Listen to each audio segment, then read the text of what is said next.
வானொலியில் நீங்கள் கேட்டு ரசித்த தென்கட்சி கோ சுவாமிநாதன் ஐயா அவர்களின் கதைகள். ஒரு ஊர்ல ஒரு ராஜா இருந்தார். அவர் அடிக்கடி காட்டுக்கு வேட்டையாட போவார். சில நண்பர்களையும் கூட அழைச்சிக்கிட்டு போவார். காட்டுக்கு போனதும் ஆளுக்கு ஒரு பக்கமாக போய் வேட்டையாடுவாங்க. சாயந்தரமாக திரும்பி வருவாங்க. மறுநாள் அரண்மனையில் உட்காந்து ஒவ்வொருத்தரும் அவங்க அனுபவங்களை எல்லாம் சொல்லிக்குவாங்க. அவங்க வீரத்துக்கு தகுந்த மாதிரி பரிசை அந்த ராஜா கொடுப்பார். இது மாதிரி ஒரு தடவை எல்லாரும் வேட்டைக்கு போயிட்டு திரும்பி வந்ததும் உட்காந்து பேச ஆரம்பிச்சிருக்கிறாங்க. ஒருத்தன் சொன்னான், தன்னுடைய வீர செயலை பற்றி அளக்க ஆரம்பிச்சிட்டான்.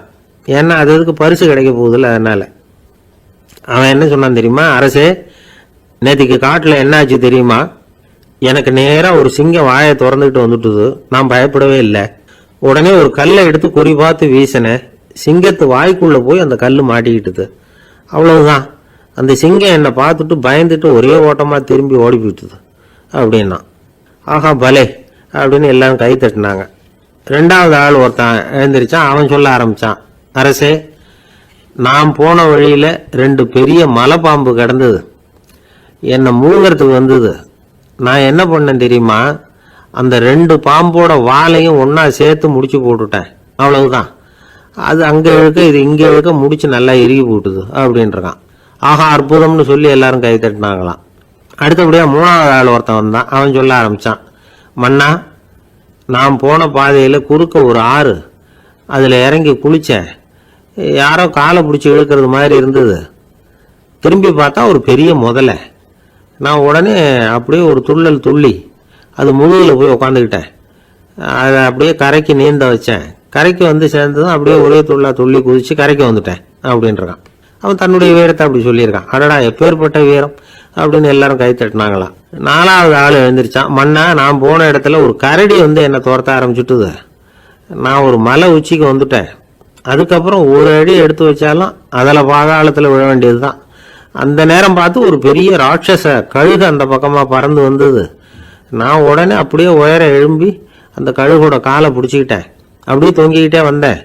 ஒரு நல்ல இடம் வந்ததும் தொப்புன்னு கீழே குதிச்சு நடந்து வந்துட்டேன்னா. இதுக்கும் எல்லாரும் கை தட்டுறாங்க.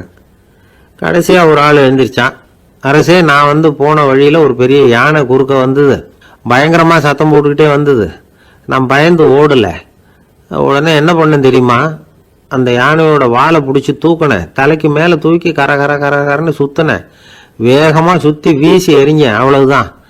அதே ஸ்பீடில் அந்த யானை மேலே போக ஆரம்பிச்சுட்டுது. இன்னும் கூட அது போய்கிட்டே தான் இருக்குது, கீழே விழவே இல்லைன்னா. இதை கேட்டதும் ராஜாவுக்கு கோபம் வந்துட்டுது. என்ன முட்டாள்னு நினச்சிக்கிட்டு பேசுறியா?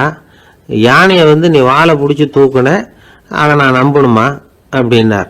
உடனே இவன் பணிவாக பதில் சொன்னான், அரசே, ஒரு சிங்கத்து வாயில் கல் மாட்டிக்கிட்டதை நம்புறீங்க, மலைப்பாம்பு வாழை பிடிச்சி முடிச்சு போட்டதை நம்புறீங்க, முதல்ல முதுகில் சவாரி பண்ணதையும் நம்புறீங்க, கழுகு காலை பிடிச்சிக்கிட்டு பறக்கிறதையும் நம்புறீங்க.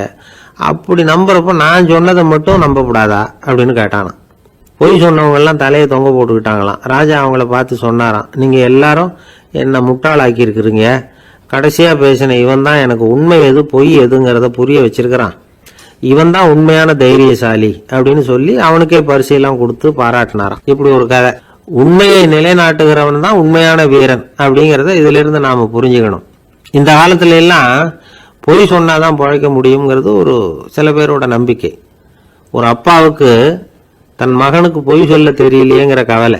பொய் சொன்னாதான் இந்த உலகத்தில் பிழைக்கலாம், ஆனால் இவனுக்கு அது தெரியலையே, அதனால் இவனை அழைச்சிட்டு போய் நடுக்கடலில் விட்டுட்டு வந்துடுவோம் அப்படின்னு அழைச்சிட்டு புறப்பட்டான். கடற்கரைக்கு போனான். மகனுக்கு சந்தேகம், எங்கேப்பா என்னை அழைச்சிட்டு போகிறேன்னு கேட்டிருக்கான். கடலில் மீன் பிடிக்க கற்றுக் கொடுக்க போகிறேன் உனக்கு அப்படின்னானா. நான் ஏற்கனவே மீன் பிடிச்சிட்டேனேன்னானா இவன் மகன். எங்கே அதுன்னு கேட்டிருக்கான். அப்பங்காரன். சுட்டு சாப்பிட்டுட்டேன் இருக்கான் புள்ள. அப்பங்காரன் பார்த்தான், சரி நம்ம புள்ள பொழைச்சிக்கோ அப்படின்னு சொல்லி திருப்பி அழைச்சிட்டு வந்துட்டானா. இணை புரியாத 2 நண்பர்கள் இருந்தாங்களாம். 2 பேரும் விடாமல் சிகரெட்டு குடிக்கிறவங்க. அதில் ஒருத்தன் செத்து போட்டான். இன்னொருத்தன் அதுக்கப்புறம் 2 சிகரெட்டாக குடிக்க ஆரம்பிச்சானா. ஏன் இப்படி பண்ணுறேன்னு கேட்டிருக்காங்க. நான் ஒரு சிகரெட்டு தான் குடிக்கிறேன், செத்து போன என்னுடைய ஃப்ரெண்டு இருக்கானே செத்து போனவன், அவனுக்காக இன்னொரு சிகரெட்டு குடிக்கிறேன் அப்படின்னு நானா. இது ரொம்ப ஆபத்து, விட்டுடு அப்படின்னு சொல்லியிருக்காங்க. சரின்னு ஒத்துக்கிட்டான். ஆனால் அதுக்கப்புறமும் ஒரு சிகரெட் வீதமாக குடிச்சிக்கிட்டே இருந்தான். சிகரெட்டு பழக்கத்தை நீ இன்னும் விடலையான்னு கேட்டாங்களாம். அந்த பழக்கத்தை நான் எப்போ விட்டுட்டேன், இப்போ நான் குடிக்கிறது என் ஃப்ரெண்டுக்காக அப்படின்னு நானும். இவங்கெல்லாம் எப்படி திருந்துறது? ஒரு தடவை நாரதர் ஒரு தெரு வழியாக போய்கிட்டு இருந்தார். வழியில் ஒருத்தர் வேத சாஸ்திரம்லாம் படிச்சுக்கிட்டு உட்காந்துருந்தார். அவர் நாரதரை பார்த்து எங்கே போயிட்டு இருக்கிறீங்கன்னு கேட்டார். கடவுளை பார்த்துட்டு வரலாம்னு போயிட்டு இருக்கிறேன் அப்படின்னார் நாரதர். அப்படின்னா அவர்கிட்ட எனக்கு எப்போ முக்தி கிடைக்கும்னு கேட்டுட்டு வாங்களேன் அப்படின்னார் இவர். சரி கேட்டு வரேன் அப்படின்னு சொல்லிவிட்டு நாரதர் நடந்தார். கொஞ்சம் தூரத்தில் ஒரு மரத்தடியில் ஒரு தொழிலாளி செருப்பு தைச்சிக்கிட்டு உட்காந்துருந்தார். அந்த ஆளும் அதே மாதிரி கேட்டுக்கிட்டார். எனக்கு எப்போ முக்தி கிடைக்கும்னு கடவுள்கிட்ட கேட்டுக்கிட்டு வாங்களேன்னார். அவர்கிட்டையும் சரின்னு சொல்லிவிட்டு நாரதர் நேராக வைகுண்டத்துக்கு வந்து சேர்ந்தார். கடவுளை பார்த்தார். இவங்க 2 பேரும் சொல்லி அனுப்பின விஷயத்தை பற்றி கேட்டார். அதுக்கு கடவுள் சொன்னார், அந்த செருப்பு தைக்கிற தொழிலாளி உடல் நீத்ததும் உடனே என்னை வந்து அடைவான். ஆனால் அந்த சாஸ்திரம் படித்த ஆள் இப்போதைக்கு என்கிட்ட வந்து சேர மாட்டான். அவன் இன்னமும் பல பிறவிகள் எடுத்து அங்கேயே இருக்க வேண்டியிருக்குது. எப்போ இங்கே வந்து சேருவான்னு எனக்கே தெரியாது அப்படின்னார். நாரதருக்கு இதோட ரகசியம் என்னங்கிறது புரியல. எனக்கு ஒன்றும் புரியலையேன்னாரான் கடவுள்கிட்ட. சீக்கிரம் புரிஞ்சுக்குவேன், நீ திரும்பி போகிறப்போ நான் இங்கே வைகுண்டத்தில் என்ன செஞ்சுக்கிட்டு இருக்கேன்னு கேட்டால், ஒரு ஊசியின் துவாரத்தில் ஒரு யானையை கோத்துக்கிட்டு இருக்கிறேன்னு அவங்கக்கிட்ட சொல்லு அப்படின்னார் கடவுள் சிரிச்சுக்கிட்டே. நாரதர் பூமிக்கு திரும்பினார். கடவுளை பார்த்தீங்களா எப்படி இருக்கார் அப்படின்னு விசாரித்தார். வேத சாஸ்திரம் படித்தவர். ஓ பகவானா, அவர் யானையை ஊசியின் காதில் நுழைச்சிக்கிட்டு இருக்கிறார் பார்த்தேன்னார் நாரதர். ஊசி காதில் யானையா? அது எப்படி முடியும்? நீங்கள் சொல்கிறத நான் நம்ப மாட்டேன்னு விட்டார் அவர். சரி, இந்த ஆளுக்கு இறைவன் பேரில் நம்பிக்கை இல்லை அப்படிங்கிறத நாரதர் புரிஞ்சுக்கிட்டார். அடுத்தபடியாக அந்த தொழிலாளி இருந்த இடத்துக்கு போனார். இறைவனை பார்த்தீங்களான்னு கேட்டார் அவர். பார்த்தேன், ஒரு ஊசி துவாரத்தில் யானையை கோத்துக்கிட்டு இருந்தார் அப்படின்னு சொல்லிவிட்டு நாரதர் அந்த ஆள் முகத்தை கவனித்தார். அந்த தொழிலாளி இதை கேட்டுட்டு கொஞ்சம் கூட ஆச்சரியப்படலை. அவரால் முடியாத காரியம் கூட உண்டானார். என்ன இப்படி சொல்கிற? ஊசியின் துவாரத்தில் யானையை கோக்க முடியும்னு நீ நம்புறியா அப்படின்னு கேட்டார் நாரதர். நிச்சயமாக நம்புகிறேன்னார் அவர். அது எப்படி அப்படின்னு கேட்டார் இவர். இதோ பாருங்க, நான் இந்த ஆலமரத்தடியில் தான் தினமும் உட்காந்துருக்கிறேன். தினமும் இந்த மரத்திலிருந்து எவ்வளவோ பழம் கீழே விழுது. இந்த பழத்தில் இருக்கிற ஒவ்வொரு விதையிலேயும் உள்ள ஒரு ஆலமரம் இருக்குது. ஒரு சின்ன விதைக்குள்ள ஒரு பெரிய ஆலமரம் இருக்க முடியுங்கிறப்ப ஊசி துவாரத்தில் கடவுள் யானையை நுழைய வச்சாருங்கிறத ஒத்துக்கிறதுல என்ன கஷ்டம் இருக்குது அப்படின்னு ரொம்ப சர்வசாதாரணமாக பதில் சொன்னாராம் அந்த தொழிலாளி. நாரதர் யோசனை பண்ணார். இந்த தொழிலாளி வேத சாஸ்திரங்களையெல்லாம் படிக்கலைன்னா கூட அறிவுபூர்வமாக சிந்திச்சு இறைவனை நம்புகிறான். அதனால தான் கடவுள் இந்த ஆளுக்கு சீக்கிரம் முக்தி கிடைக்கும்னு சொன்னார் அப்படிங்கிறத புரிஞ்சுக்கிட்டாராம். இந்த கதையில் வர்ற கடவுள், நாரதர், வைகுண்டம் இதெல்லாம் ஒரு பக்கம் இருக்கட்டும், ஒரு சின்ன விதைக்குள்ள ஒரு பெரிய ஆலமரம் தூங்கிக்கிட்டு இருக்கு அப்படிங்கிற உண்மை, அந்தரத்தில் 1000 கிரகங்கள் சுற்றிக்கிட்டு இருக்குங்கிற உண்மை, இதெல்லாம் நாம் பார்த்துக்கிட்டு தானே இருக்கிறோம். இந்த உண்மைகள் அதிசயமாக நமக்கு தெரியறதுனால அதை நம்பாமல் இருந்துட முடியாது. இயற்கையை பரிபூர்ணமாக நம்புங்கள், அந்த நம்பிக்கையே நம்ம வாழ்க்கைக்கு ஆதாரம் அப்படிங்கிறத விளக்கறதுக்காக தான் இந்த கதை. இந்த காலத்தில் நம்ம பிள்ளைங்களுக்கெல்லாம் இது மாதிரி நம்பிக்கை அதிகமாகவே இருக்குது. ஒரு நாள் ஒரு சின்ன பையன்கிட்ட கேட்டேன், ஏன்பா கடவுள் ஒரு பானைக்குள்ளே ஒரு யானையை நுழைய வச்சுட்டாருன்னு சொன்னால் அதை நீ நம்புவியா அப்படின்னு கேட்டோம். நம்புவேன் சார், அது ஒன்றும் பெரிய அதிசயம் இல்லைன்னா. எப்படிறான்னு கேட்டோம். எப்படின்னா அந்த பானை அந்த யானையை விட பெருசாக இருந்திருக்கும், அவ்வளவுதான் அப்படின்னு சொல்கிறான். ஆரம்ப காலத்தில் ஒரு குரு, அப்போ ஒரு சீடன் இருந்தான். அது வேடிக்கையான குரு, வேடிக்கையான சீடன். ஒரு ஆசிரமம். ஒரு நாள் ஒருத்தன் அவசரமாக அந்த குருவை தேடி வந்திருக்கிறான். என்ன விஷயம்னு விசாரித்தார் குரு. உங்கள் சீடர் என்னை அடிச்சுட்டார் அப்படின்னு புகார் பண்ணானா அந்த ஆள். குரு சீடனை கூப்பிட்டார். அடிச்சியா இந்த ஆளை அப்படின்னு கேட்டாரான். ஆமான் இருக்கான் சீடன். ஏன் அடிச்சே அப்படின்னு கேட்டாரான். இந்த ஆள் உங்களை பற்றி மட்டமாக பேசிவிட்டான், என்னால் அதை தாங்கிக்க முடியல, அதனால தான் அடிச்சுட்டேன்ருக்கான். அப்படி என்ன பேசினா அப்படின்னு கேட்டாரான். உன்னுடைய குருநாதர் இப்போல்லாம் அர்த்தமில்லாமல் பேச ஆரம்பிச்சுட்டார் அப்படின்னு சொல்லிவிட்டான், அதனால தான் அடிச்சுட்டேன் அப்படின்னு நானா. அதுக்காக அடித்தே அப்படின்னாரான். நான் அதுக்காக அடிக்கலை குருவே, இப்பெல்லாம் நீங்கள் அர்த்தமில்லாமல் பேசுகிறதாக அவன் சொல்கிறான். அப்படின்னா இதுவரைக்கும் நீங்கள் அர்த்தத்தோடு பேசினதாகத்தானே அர்த்தம், அது தப்பு தானே, அதனால தான் அடித்தேன் அப்படின்னு நானா. ஒரு பெரியவர் உட்கார்ந்துருக்கிறார். அவரை சுற்றி அவருடைய தோழர்கள் உட்காந்துருக்கிறாங்க. ஏதோ ஒரு முக்கியமான செய்தியை அவர் அவங்களுக்கு சொல்லிகிட்டு இருக்கிறார். அவங்களும் ஆர்வமாக கேட்டுக்கிட்டு இருக்கிறாங்க. இந்த சமயத்தில் யாரோ ஒரு ஆள் வேகமாக அங்கே வர்றார். வர்ற வேகத்திலேயே எனக்கு ஏதாவது உதவி செய்யுங்க அப்படின்னு கேட்டுக்கிட்டே வர்றார். கேட்கறது உதவி, ஆனால் குரல் வந்து மிரட்டுறது மாதிரி இருக்குது, அதட்டி கேட்கறது மாதிரி இருக்குது. இதை கேட்டது அந்த பெரியவர் ஆத்திரப்படலை, ஆனால் அவரை சுற்றி இருந்தவங்க ஆத்திரப்பட்டாங்க. இதை பெரியவர் கவனித்தார். கொஞ்சம் அமைதியாக இருங்கன்னார். வந்தவரை கூப்பிட்டார். அவருக்கு சில பொருள்களை கொடுத்தார். என்னங்க இப்போ உங்களுக்கு மகிழ்ச்சி தானே அப்படின்னார். ஆ அப்படின்னு அலட்சியமாக அவர் சொல்கிறார்.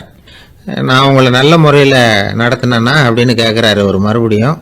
அதெல்லாம் ஒன்றும் இல்லை அப்படின்னு சொல்லி அவர் சொல்லிகிட்டு இருக்கிறாரு. குரலில் வந்து கடுமை குறையில. சுற்றி இருந்தவங்களால இதை பொறுத்துக்க முடியல. கோபத்தோடு அவரை நோக்கி நெருங்க ஆரம்பித்தாங்க. பெரியவர் அவங்களையெல்லாம் தடுத்து நிறுத்தினார். வந்தவரை வாங்க என்னோட அப்படின்னு சொல்லி அழைச்சிட்டு போனார். வீட்டுக்கு போனார். அங்கே போனதும் இன்னும் சில பொருள்களை எடுத்து அவர்கிட்ட கொடுத்தார். இப்போ திருப்தி தானே, நான் உங்ககிட்ட நல்ல முறையில் நடந்துக்கிட்டேனா அப்படின்னார். அவர் முகம் இப்போ தான் கொஞ்சம் மலர்ந்தது. ரொம்ப நன்றி, இறைவன் வந்து உங்கள் குடும்பத்துக்கு எல்லா நன்மைகளையும் செய்வான் அப்படின்னு சொன்னார். இதே வார்த்தைகளை என்னுடைய தோழர்கள்கிட்டே வந்து சொல்லிட்டீங்கன்னா அவங்க கோபம் தணிஞ்சிரும், வர முடியுமான்னார். கண்டிப்பாக வர்றேன் அப்படின்னாரு. மறுநாள் காலையில் அந்த இடத்துக்கு வந்தார். அதே மாதிரி சொல்லிவிட்டு அவர் போயிட்டார். தோழர்கள்லாம் ரொம்ப வியப்போடு பெரியவரை பார்த்தாங்க.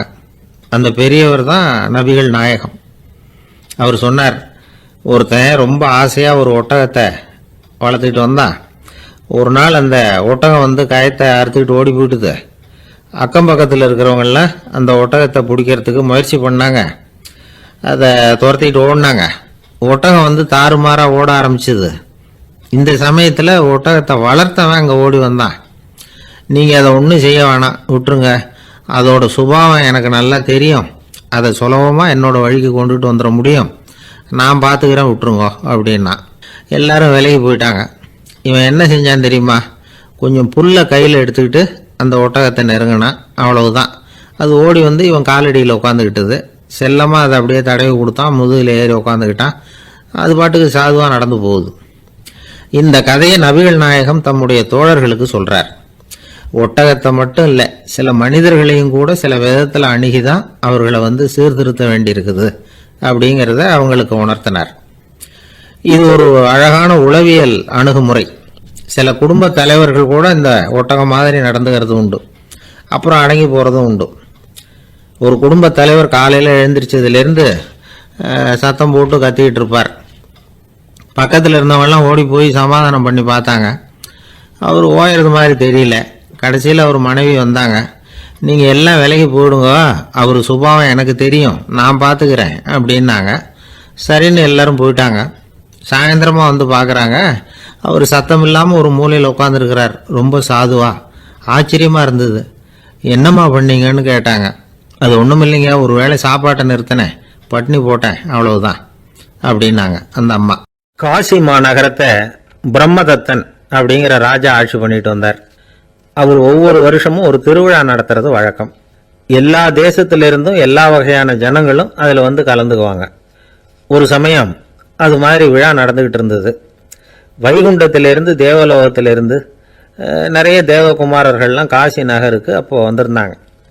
அதில் முக்கியமாக ஒரு 4 தேவகுமாரர்கள். அந்த 4 பேரையும் சுற்றி ஏகப்பட்ட கூட்டம். அப்படி என்ன விசேஷம் அவங்கக்கிட்ட அப்படின்னா, மற்றவங்களை விட அவங்க முகம் அழகாக இருந்ததா அப்படி பார்த்தா அப்படியும் இல்லை. அவங்க அணிஞ்சிருந்த மலர் மாலைகள் தான் அதுக்கு காரணமாக. அந்த மலர்கள்லேருந்து அப்படி ஒரு அபூர்வமான நறுமணம். இதுக்கு முன்னாடி இப்படி ஒரு நறுமணத்தை அந்த ஊர் ஜனங்க அனுபவிச்சதே இல்லை. அதுதான் அந்த 4 பேரையும் சுற்றி கூட்டம். எல்லாரும் கேள்வி கேட்க ஆரம்பித்தாங்க. உடனே அந்த 4 தேவகுமாரர்களும் எல்லாருக்கும் தெரியும்படியாக வானத்தில் எழும்பி கொஞ்சம் உயரமாக நின்றுக்கிட்டாங்க. கீழே நின்றுக்கிட்டு இருந்த அரசன்லேருந்து ஆண்டி வரைக்கும் ஒருத்தர் பாக்கி இல்லாமல் ஒரே குரலில் எல்லாரும் அவங்கள பார்த்து, எங்களுக்கும் இது மாதிரி மாலையை போட்டுக்கணும்னு ஆசையாக இருக்குது, அதுக்கு நீங்கள் தான் அருள் பண்ணணும் அப்படின்னு கேட்டுக்கிட்டாங்க. மாலை போட்டுக்கிறதுனா எல்லாருக்கும் ஆசையாக தானே இருக்கும். அந்த 4 தேவகுமாரர்களில் ஒருத்தர் புத்தர் பிரான். அவர் சொன்னார், பூலோகவாசிகளே, நான் சொல்கிறத கொஞ்சம் பொறுமையாக கேளுங்க. கக்காரு அப்படிங்கிற கற்பக விருஷத்தின் மலர்களால் தொடுக்கப்பட்டது இந்த மாலை. இதுக்கு நிறைய சக்தி உண்டு. எந்த காலமும் இது வாடாது, வாசனையும் குறையாது. ஆனால் இதை அணிந்து கொள்றதுக்கு சில தகுதிகள் தேவை அப்படின்னார். என்ன தகுதி அது சொல்லுங்களேன் அப்படின்னு ஏக காலத்தில் எல்லாரும் சத்தம் போட்டாங்க. தீய இயல்புகள் உள்ளவங்க, இழிந்த சிந்தனை, இழிந்த செயல் உள்ளவங்க இந்த மாலையை அணிய முடியாது அப்படின்னார். அவ்வளோதான். கூட்டத்தில் சத்தம் போட்டவங்கள்லாம் மெதுவாக அப்படி அடங்க ஆரம்பிச்சிட்டாங்க. இன்னொரு தேவகுமாரன் சொன்னார், அடுத்தவங்க பொருளை அபகரிக்காதவன், அடுத்தவங்களுக்கு கெடுதல் பண்ணக்கூடிய பொய் பேசாதவன், பேராசையினால் கெட்ட வழியில் பொருள் ஈட்ட நினைக்காதவன் இந்த மாலையை போட்டுக்கலாம் அப்படின்னார். கூட்டத்திலிருந்து யாரும் முன்னுக்கு வரல. ஒரே ஒரு ராஜகுரு மட்டும் கொஞ்சம் முன்னாடி வந்தார். பெரியவர், படித்தவர். அவர், எனக்கு தகுதி இருக்குது அந்த மாலையை போட்டுக்கிறதுக்கு அப்படின்னார். வேற ஒன்றும் இல்லை, பொய் சொல்லியாவது அந்த மாலையை வாங்கிக்குவோமே அப்படின்னு முடிவு பண்ணிட்டார் அவர். அவ்வளோதான், மாலையை வாங்கிட்டார். அடுத்த தேவகுமாரன் பேசினார். யாருக்கு திடமான அறிவும் மனமும் இருக்குதோ, யாருக்கு நல்ல காரியங்களில் அசையாத ஈடுபாடு இருக்குதோ, நல்ல அரிய பொருள்களை தனியாக தான் மட்டும் அனுபவிக்க விரும்பாதவர் யாரோ அவர் முன்னாடி வந்து இந்த மாலையை வாங்கிக்கலாம் அப்படின்னார். அந்த தகுதியும் எனக்கு இருக்குன்னார் ராஜகுரு. மாலையை வாங்கி போட்டுக்கிட்டார். இன்னொரு ராஜகுமாரன் பேச ஆரம்பித்தார். அறநெறியில் செல்வம் சேர்க்கணும், ஆடம்பர பொருள்களுக்கு அடிமையாகக்கூடாது, வெற்றி அடைஞ்சாலும் கர்வம் வரக்கூடாது, அப்படிப்பட்டவங்க இந்த மாலையை போட்டுக்கலாம்னார். துணிஞ்சு பொய் சொல்லி அதையும் வாங்கி கழுத்தில் போட்டுக்கிட்டார் இந்த ராஜகுரு. இன்னொரு ராஜகுமாரன் சொன்னார், சான்றோர்களை நிந்திக்காதவங்க, புறம் பேசாதவங்க இந்த மாலையை போட்டுக்கலாம்னார். அதையும் வாங்கி போட்டுக்கிட்டார். திருவிழா முடிஞ்சுது, எல்லாரும் திரும்பி போயிட்டாங்க. மறுநாள் ராஜகுரு 4 மாலைகளையும் போட்டுக்கிட்டு ராஜசபைக்கு வரார். வந்தவர் ரொம்ப அவஸ்தையோடு வர்றார். மாலையெல்லாம் வாடி போயிட்டுது, வாசனை எதுவும் கிடையாது. அது மட்டும் இல்லை, அவருக்கு கடுமையான தலைவலி வேற வந்துட்டுது. துடிச்சு போயிட்டார். மாலையை கழட்டவும் முடியல. ஜனங்கள்லாம் அவரை பார்த்து சிரிக்க ஆரம்பிச்சிட்டாங்க. என்னத்துக்கு ஆசைப்படணும், ஏன் இப்படி கஷ்டப்படணும் அப்படின்னு. ராஜா பார்த்தார். மறுபடியும் விழாவுக்கு ஏற்பாடு பண்ணினார். தேவகுமாரர்கள்லாம் வந்தாங்க. ராஜகுரு வந்தார். மக்கள் முன்னிலையில் அவங்க காலில் விழுந்தார், மன்னிப்பு கேட்டுக்கிட்டார். இந்த மாலையை போட்டுக்கிற தகுதி எனக்கு இல்லை. தகுதி இல்லாத ஒருத்தன் தகாத தகுதியை பொய் மூலம் பெறணும்னு ஆசைப்படுறாங்களே, அவங்களுக்கெல்லாம் என்னுடைய தண்டனை ஒரு எச்சரிக்கையாக இருக்கட்டும்னார். அதுக்கப்புறம் தேவகுமாரர்கள் அவர் கழுத்தில் இருக்கிற மாலையை கழட்டினாங்களாம்.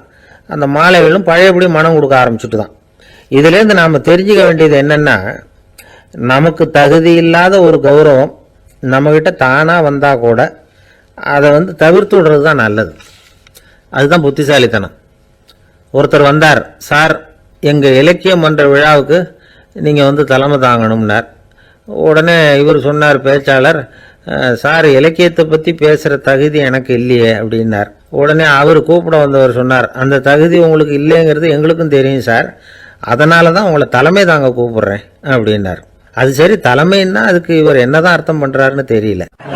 ஒரு ஜென் துறவி, அவருக்கு ரொம்ப வயசாயிட்டுது, கடைசி காலம். நண்பர்களெல்லாம் கூப்பிட்டார். நண்பர்களே, நான் வித்தியாசமான முறையில் சாகணும்னு ஆசைப்படுறேன், அதுக்கு ஏதாவது யோசனை சொல்லுங்களேன் அப்படின்னு கேட்டாராம். நண்பர்கள் சிரித்தாங்க. என்ன பேச்சு பேசுகிறீங்க, சாவறதுங்கிறது என்ன விளையாட்டுத்தனமான காரியமா அப்படின்னு கேட்டிருக்காங்க.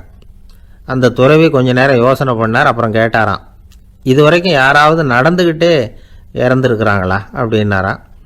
எல்லாரும் இல்லைன்னாங்களாம். ஒருத்தர் மட்டும் சொல்லியிருக்கார், அப்படியும் ஒருத்தர் இறந்துருக்கிறதாக ஒரு கதையில் படிச்சிருக்கிறேன், ஒரு ஞானியால் தான் அப்படியெல்லாம் செய்ய முடியும் அப்படின்னு அவர் சொன்னாராம். சரி, அப்படின்னா அந்த முறை நமக்கு வேணாம், நின்றுக்கிட்டே யாராவது உயிரை விட்டுருக்காங்களா அப்படின்னு விசாரிச்சாராம். அப்படியும் ஒருத்தர் இறந்துருக்கிறார் அப்படின்னாங்களாம். மறுபடியும் அந்த துறவி யோசனை பண்ணியிருக்கிறார். ஏதாவது வித்தியாசமான முறையில் நாம் போகணும் அப்படிங்கிறது அவருடைய விருப்பம். மனிதன் எப்படி வாழ்கிறானோ அப்படி இறப்பது தான் நல்லது. சரி, யாராவது தலைகீழாக யோகம் செய்யும் நிலையில் இறந்துருக்கிறாங்களா அப்படின்னு விசாரித்தாராம். நண்பர்கள் சிரித்தாங்க. தலைகீழாக நின்னபடி இறந்ததாக நாங்கள் கேள்விப்பட்டதே இல்லை, அது முடியாத காரியம் அப்படின்னு இருக்காங்க. இப்போ அந்த துறவிக்கு திடீர்னு உற்சாகம் வந்துட்டுது. உடனே எழுந்திரிச்சார், தலைகீழாக நின்னார், அப்படியே உயிரை விட்டுட்டார். அவ்வளோதான். அந்த மடாலயத்தில் ஒரே குழப்பம், எப்படி அவரை கீழே இறக்கி படுக்க வைக்கிறது அப்படின்னு புரியல. இப்படி உயிர் விடுறதை பற்றி அவங்க இதுவரைக்கும் கேள்விப்பட்டதும் இல்லை. உண்மையிலேயே இவர் இறந்து தான் போனாராங்கிறதும் தெரியல. சோதித்து பார்த்தாங்க. இதய துடிப்பு, நாடி துடிப்பு எல்லாம் நின்று போயிருந்தது. இவர் எப்போவும் இப்படி தான், என்ன பண்ணுறது இப்போது அப்படின்னு சொல்லி எல்லாரும் குழம்பிக்கிட்டு இருக்கிற சமயத்தில் ஒரு பெரியவர் யோசனை சொன்னார். இந்த துறவியோட மூத்த சகோதரி பக்கத்து மடாலயத்தில் இருக்கிறாங்க, அவங்கள இங்கே அழைச்சிட்டு வந்தால் ஏதாவது வழி கிடைக்கும் அப்படின்னார். அந்த அம்மாவுக்கு 90 வயசு. அழைச்சிட்டு வந்தாங்க. ஒரு குச்சியை ஊன்றிக்கிட்டு அப்படியே மெதுவாக நடந்து வந்தாங்க. வந்து தம்பி தலைகீழாக நின்று உயிர் விட்டு இறக்கிறத பார்த்தாங்க. தம்பின்னு கூப்பிட்டு பார்த்தாங்க, ஒன்றும் காணோம். உடனே என்ன பண்ணாங்க, தன்னுடைய கைத்தடியால் தம்பியோட உடலை ஒரு தட்டு தட்டினாங்க. ஏப்பா சாகிறப்பவும் உன்னுடைய குறும்புத்தனத்தை விடலையா? இப்படியாடா சாகிறது, ஒழுங்காக செத்து தொலை அப்படின்னாங்களாம். அவ்வளவுதான். உடனே அந்த துறவி திரும்பி நேராக நின்னார்.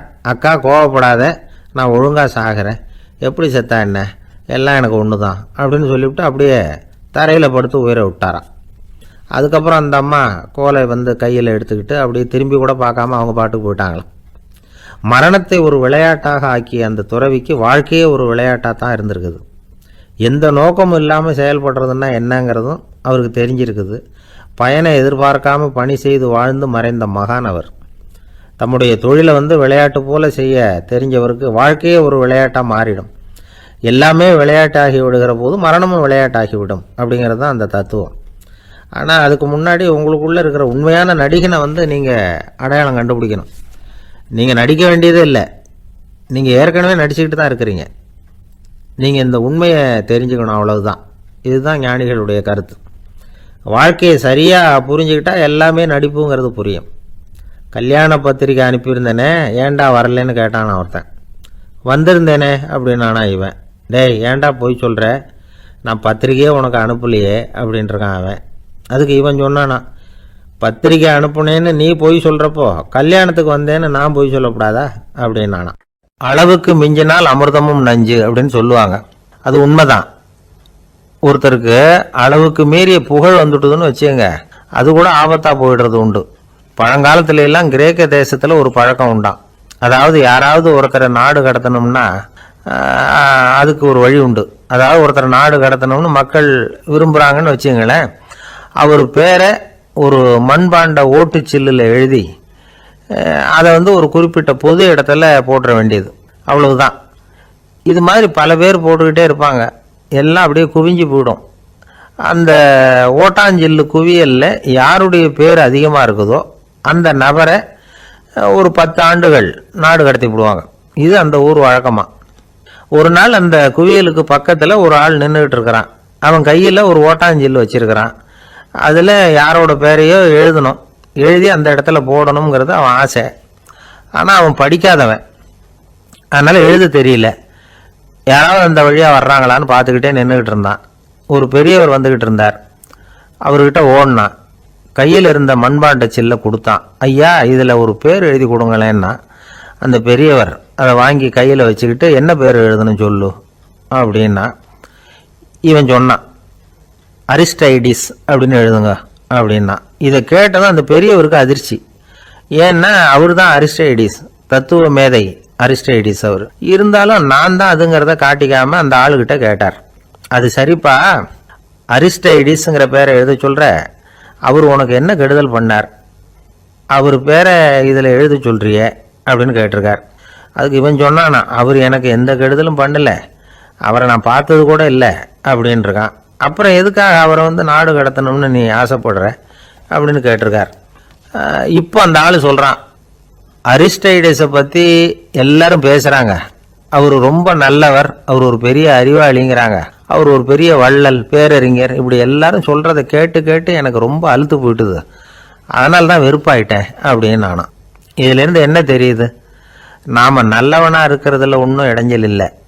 ஆனால் நம்மளை நல்லவன் நல்லவன் எல்லாரும் சொல்ல ஆரம்பிச்சிட்டாங்கன்னு வச்சுக்கோங்க, அப்போ இடைஞ்சல் ஆரம்பம்னு அர்த்தம். எதுவுமே அளவுக்கு மிஞ்சி போகாமல் பார்த்துக்க வேண்டியது ரொம்ப அவசியம். அளவுக்கு அதிகமாக ஆசைப்படாதவங்களில் ஆப்ரஹாம் லிங்கனும் ஒருத்தரான். அவர் ஒரு தடவை தன்னுடைய நண்பர்கள்கிட்ட பேசிக்கிட்டு இருந்தாராம். ஒருத்தர் கேட்டிருக்கார், ஒரு மனுஷனுக்கு கால்கள் வந்து எவ்வளோ உயரம் இருக்கணும் அப்படின்னு கேட்டாராம். இதுக்கு ஆப்ரஹாம் லிங்கன் சொன்னாராம், அது என்ன இடுப்புலேருந்து தரையை தொடுற அளவுக்கு உயரம் இருந்தால் போதும் அப்படின்னாராம். என்னை விட யோகியம் இந்த உலகத்தில் வேற யாரும் இல்லை சார் அப்படின்னார் ஒருத்தர். அவரை விட அயோக்கியன் வேற யாரும் இருக்க முடியாதுங்கிற முடிவுக்கு கேட்டவங்க வந்துட்டாங்களாம். மனுஷனுக்கு இருக்கிற ஒரு மிகப்பெரிய குறையே தன்கிட்ட இருக்கிற குறை அவனுக்கு தெரியாமல் போகிறது தான். ஆனால் அடுத்தவங்ககிட்ட இருக்கிற குறை அவனுக்கு தெளிவாக தெரிஞ்சிடும். ஒரு ஒட்டகம் ஒரு கொக்கை பார்த்து ஒரு கேள்வி கேட்டுதான். என்ன கேள்வி தெரியுமா? உன் கழுத்து ஏன் இப்படி வளைஞ்சி போயிருக்குது அப்படின்னு கேட்டிருக்கு. இதுக்கு உடம்பே வளைச்சல். இது போய் கொக்கை கிண்டல் பண்ணுது. இன்னைக்கு மனித சுபாவமும் கிட்டத்தட்ட இப்படித்தான் இருக்குது. இந்த உலகத்தில் குறையில்லாத மனிதர்கள் யாரும் கிடையாது, நாம உள்பட. அப்படிங்கிறத முதல்ல நாம் நல்லா புரிஞ்சுக்கணும். ஒரு ஊரில் ஒரு விற்பனை நிலையம் இருந்தது. செல்ல பிராணிகளை விற்பனை செய்கிற நிலையம் அது. நாய், கிளி, பூனை இப்படி நிறைய வச்சு விற்பனை பண்ணிகிட்டு இருக்கிறாங்க. நாய்க்குட்டி விற்பனை செய்கிற பகுதியில் ஒரு சிறுவன் நின்றுக்கிட்டு இருந்தான்.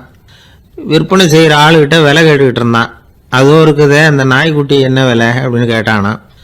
1000 ரூபா அப்படின்னாரான். சரி, அது வேணாம், இது என்ன விலைன்னு இருக்கான். 500 ரூபா அப்படின்னாரான். இந்த சின்ன பையன் கையில் வச்சுருந்தது வெறும் 50 ரூபா தான். அதனால் இதை விட குறைச்சலாக கிடைக்குமான்னு பார்த்துருக்கான்.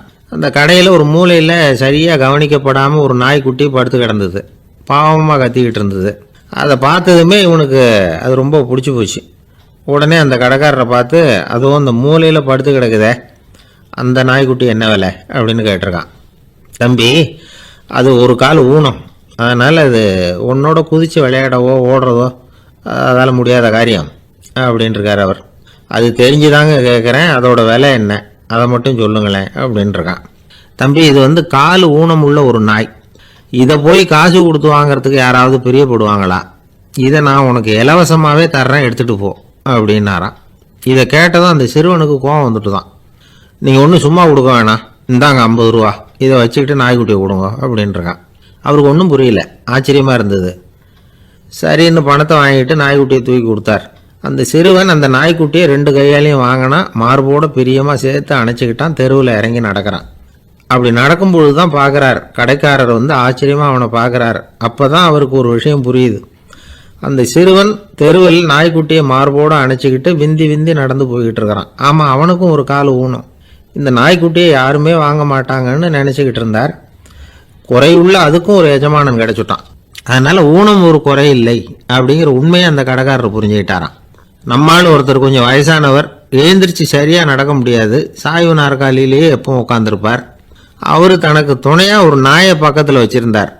அதுவும் ரொம்ப வயசான ஒரு நாய், எழுந்திரிக்கவே சிரமப்படும், நடக்கவும் முடியாது. அவர் பக்கத்திலே இதுவும் சோர்ந்து போய் படுத்து கிடக்கும். அந்த பெரியவரை பார்க்க வந்த ஒருத்தர் கேட்டார், ஏங்க, ஒரு சின்ன பையனை உங்களுக்கு துணையாக வச்சுக்கப்படாதா? இந்த நாயை உங்களுக்கு பாதுகாப்பாக வச்சுருக்கிறீங்களே, உங்களுக்கு ஒரு ஆபத்துன்னா இது எப்படி உங்களுக்கு உதவ முடியும் அப்படின்னார். அப்போ அவர் சொன்னாராம், எனக்கு ஒரு ஆபத்துன்னா அந்த சமயத்தில் இந்த நாய் என்னை தனியாக விட்டுட்டு ஓடி போயிடாமல் இருக்கணும்ல, அதுக்காகத்தான் இதை நான் வச்சிருக்கிறேன் அப்படின்னாராம். ஒரு பெரிய பியானோ கலைஞர் வியன்னாவில் இருந்தார். ரொம்ப புகழ்பெற்ற இசை கலைஞர் அவர். இங்கிலாந்து மகாராணி விக்டோரியா அவருடைய சங்கீதத்தை கேட்கணும்னு ஆசைப்பட்டாங்க. அவரை அரண்மனைக்கு கூப்பிட்டாங்களாம். பியானோ வாசிக்க சொல்லி கேட்டாங்களாம். இவரும் ரொம்ப பிரமாதமாக வாய்ச்சி காட்டியிருக்கார். உடனே பாராட்டி பரிசுகள்லாம் கொடுத்து அனுப்புனாங்களாம். அந்த இசையை கேட்கறதுல அரசிக்கு ரொம்பவும் ஆர்வம் உண்டு. அதனால் அதுக்கப்புறமும் அந்த கலைஞர் அடிக்கடி அரண்மனைக்கு வர வேண்டிய அவசியம் ஏற்பட்டது. ஏன்னா அரசி கூப்பிட ஆரம்பித்தாங்க. இவர் போகணும், அங்கே இசை நிகழ்ச்சி நடத்தணும். இவர் அங்கே பாடி வாசிக்கிறது உண்டு. ஒரு தடவை மகாராணி அவரை பார்த்து, உங்கள் நாட்டு தேசிய கீதம் பாடுங்களேன் அப்படின்னு கேட்டாங்களாம். உடனே அவர் தன்னுடைய நாடான ஆஸ்திரியாவின் தேசிய கீதத்தை பாடியிருக்கிறார். அவர் பாட ஆரம்பித்த உடனே மகாராணி எழுந்திரிச்சு நின்னாங்களாம். அதுக்கு மரியாதை செலுத்துகிற நோக்கத்தோட பாட்டு முடிகிற வரைக்கும் அப்படியே நின்றுக்கிட்டு இருந்தாங்களாம். இதுதான் அந்த அரசியினுடைய பெருந்தன்மை. அதாவது நாட்டுப்பற்றுங்கிறது அந்த அளவுக்கு அப்படி இருக்கணும். இப்படி ஒரு அரசியே நம்ம நாட்டு தேசிய கீதத்துக்கு எழுந்திரிச்சு நின்று மரியாதை செலுத்துகிறாங்க அப்படிங்கிறத புரிஞ்சிக்கும் பொழுது அந்த முதிய கலைஞரின் மகிழ்ச்சிக்கு அளவே இல்லையாம். அதுக்கப்புறம் அந்த பியானோ கலைஞர் ஒரு நாள் தன்னுடைய நண்பர் ஒருத்தர்கிட்ட பேசிக்கிட்டு இருந்தாராம். அப்போ சொன்னாராம், மகாராணியார் எனக்கு எவ்வளவோ பரிசுகள்லாம் கொடுத்துருக்குறாங்க. ஒரு தடவை எனக்கு வைரக்கல் பதித்த அணி ஒன்றை கூட பரிசாக கொடுத்தாங்க. ஆனால் அதை விட உயர்ந்த விலை மதிக்க முடியாத அணி என்ன தெரியுமா? நான் என்னுடைய நாட்டு தேசிய கீதத்தை நான் பாடுறப்போ அவங்க எழுந்திரிச்சு நின்று மரியாதை செலுத்தினாங்களே, அதுதான் எனக்கு கிடைச்ச மிகப்பெரிய பரிசு அப்படின்னாராம். எனக்கு தெரிஞ்ச சங்கீத வித்வான் ஒருத்தர் இருக்கார். சமீபத்தில் ஒரு நாள் அவரை பார்த்தேன். எப்படி போயிட்டுருக்கு உங்கள் தொழில் அப்படின்னு கேட்டேன். ரொம்பவும் வித்தியாசமாக போயிட்டுருக்குங்க அப்படின்னார். என்ன சொல்கிறீங்க அப்படின்னேன். முன்னாடியெல்லாம் நான் பாடினா எதிரில் இருக்கிறவங்க தான் எழுந்திரிச்சு போயிட்டு இருந்தாங்க. இப்போ எப்படின்னா நான் பாட ஆரம்பிச்சுட்டா உடனே பக்கவாத்தியக்காரனே எழுந்திரிச்சு போடுறான் அப்படின்னார் ரொம்ப வேதனையோட.